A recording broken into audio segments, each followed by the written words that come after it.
This is The World Gone Mad. I'm Jeff Allen Wolfe. Now, normally on a Friday, I do a segment later in my episode called News from the Edge of Sanity. You know, those oddball, head shaking stories that make you laugh and wonder how humanity gets through the week. But today, I need to do something different. Because when the biggest story in America is a shooting tied to Charlie Kirk, pretending it's just another Friday with weird headlines would feel wrong. And before I go further, I want to say this to you, the listener. Please don't turn off this episode and think, no, I don't want to hear this, Jeff. I'm asking you to stay with me because you do need to hear this. It's important.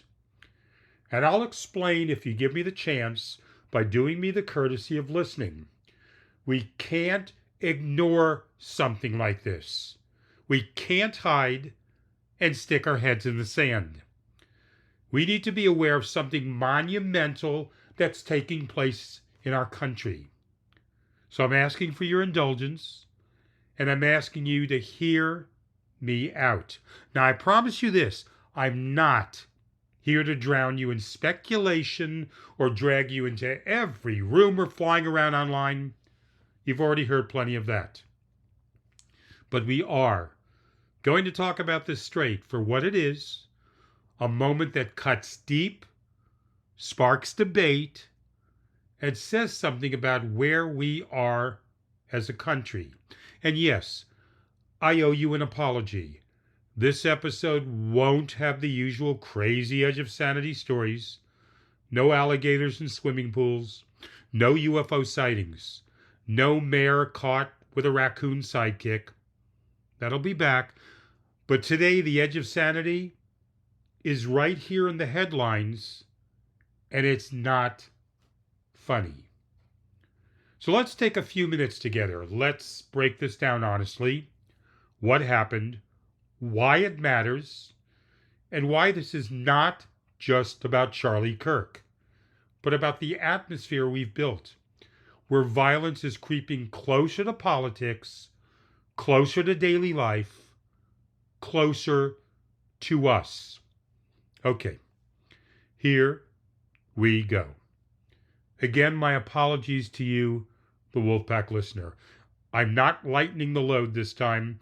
I'm not giving you the laugh before the weekend, because if I ignored this, if I just went into the funny stories later on, you'd think Jeff's not a serious broadcaster.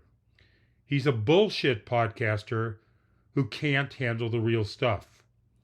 On the other hand, if I dove too deep into it, I'd sound like I'm sensationalizing. And I'm not here to do either one. I'm here to address it because it has to be addressed. Charlie Kirk was shot and killed. And whatever you think of him, whatever side of the fence you sit on, this changes things. Let me be 100% clear. I am diametrically opposed to everything he stood for. The lies, the racism, the bigotry, every ounce of poison he pumped into this culture. I reject all of it.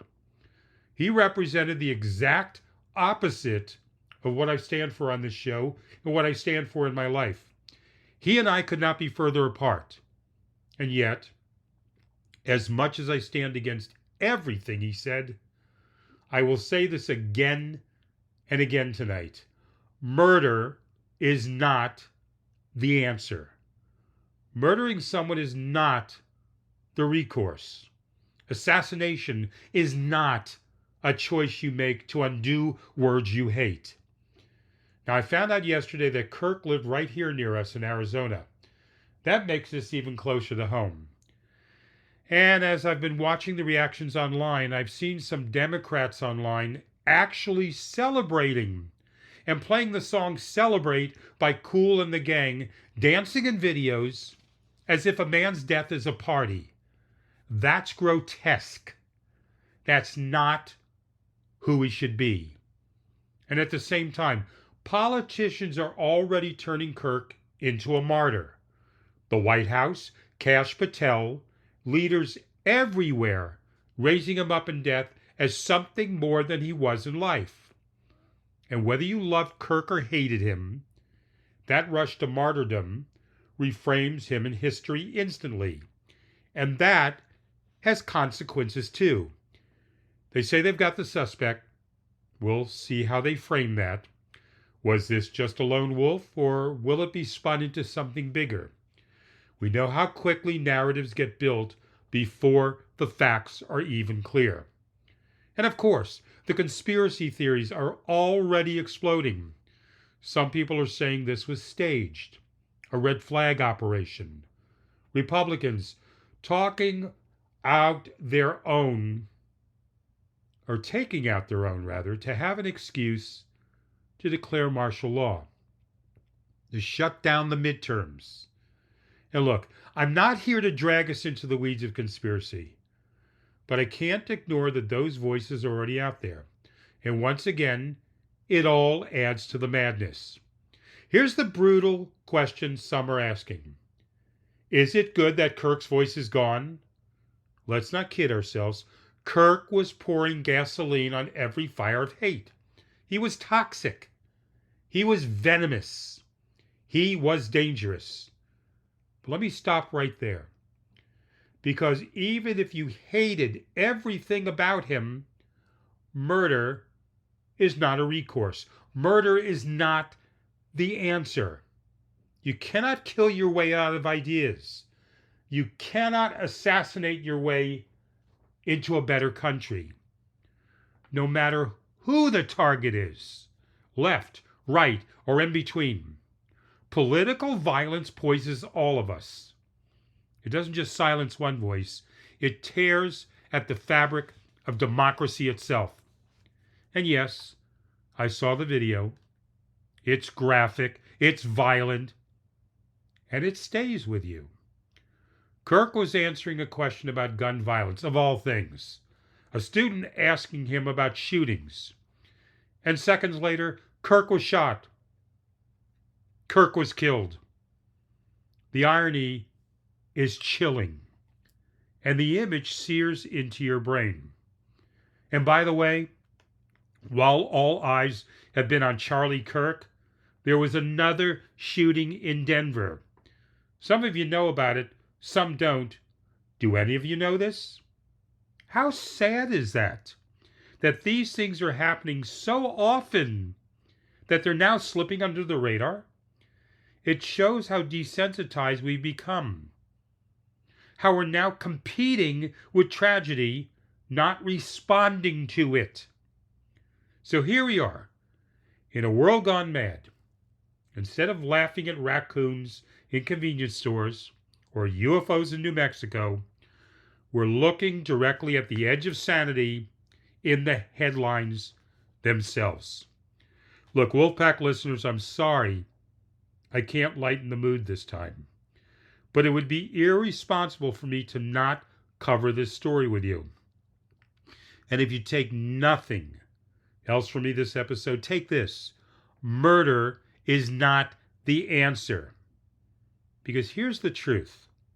This isn't just about Charlie Kirk. It's about the climate we built in America. A climate where words turn to threats, threats turn to violence, and violence keeps creeping closer to our politics and our daily lives. And even though this was an undercurrent, hidden, sometimes not so hidden, of the bigotry in our country, the hatred of others, Donald Trump and MAGA supercharged it. They created an atmosphere where anything goes, where it's okay to append the norm with violence. Their actions caused this. And to any Republican listener of my show who disagrees with me, I don't care if you think I'm wrong. I don't care if you think this is just a liberal viewpoint. This is a fact. Donald Trump created this atmosphere. He was the instigator of it. We're standing at a crossroads right now. where we turn from here is going to say everything about who we are for the next 50 years. Do we choose more anger, more vengeance, more excuses for violence? Or do we finally admit that this path leads nowhere good? That's the choice in front of us. And history will remember which direction we took. I promise next Friday I will return you to the regular segment for News from the Edge of Sanity. All of this had to be said. I hope you understand. If you care, if you have your own thoughts on what I've said, I'd love to hear them. Send me 3 words or less that sum up how you feel about where America is right now.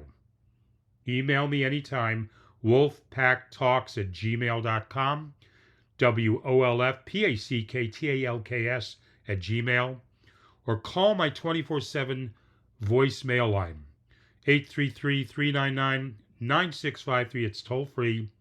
I need you, the listener, engaged in this conversation.